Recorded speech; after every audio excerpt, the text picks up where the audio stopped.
મિત્રો, આજે હું તમને એવા ખબર દેવા જઈ રહ્યો છું જે જાણીને તમે ચોંકી જશો અને એટલું જ નહીં, એક જાતની દિવ્યતા પણ અનુભવશો. કેમ કે મિત્રો, આજે આપણે ગૌ માતાની વાત કરવાના છીએ.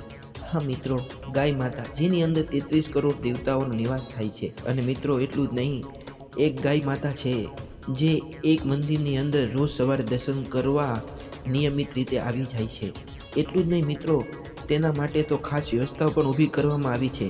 કારણ કે સૌથી પહેલાં જ્યારે ભગવાનના શણગાર થાય ત્યાર પછી સૌથી પહેલાં આ ગાયને દર્શન કરવામાં આવે છે અને પછી જ બીજા ભક્તો દર્શનનો લાભ લઈ શકે છે.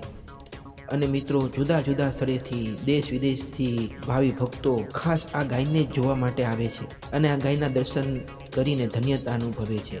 અને આ ગાયને જોવા, આ ગાયના દર્શન કરવા માટે ભક્તોની ભીડ જામે છે. મિત્રો, લોકો આ ગાયની પૂજા કરે છે, પ્રણામ કરે છે. કેમ કે મિત્રો, આ ગાયને જોતા એવું જ લાગે છે કે જાણે આ કોઈ મોટો દિવ્ય આત્મા હોય, કોઈ ભગવાનનો મોટો ભક્ત હોય જે ગાય સ્વરૂપે આજે આ પૃથ્વી ઉપર આવી ગયો હોય. અને આમે મિત્રો, આપણા શ્રી કૃષ્ણ ભગવાનની તો ગાયો ખૂબ જ વાલી હતી.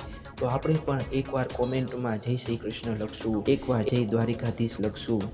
અને મિત્રો, આ વિડીયોને લાઈક કરી દેજો, ચેનલને સબસ્ક્રાઈબ કરી દેજો. કેમ કે મિત્રો, હું ખૂબ મહેનત કરીને આવા સોશિયલ મીડિયામાંથી અનેક ખબરો તમારા માટે લાવતો હોઉં છું, વિડીયો લાવતો હોઉં છું.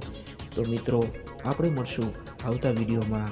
ત્યાં સુધી જય શ્રી કૃષ્ણ અને જય દ્વારિકાધીશ.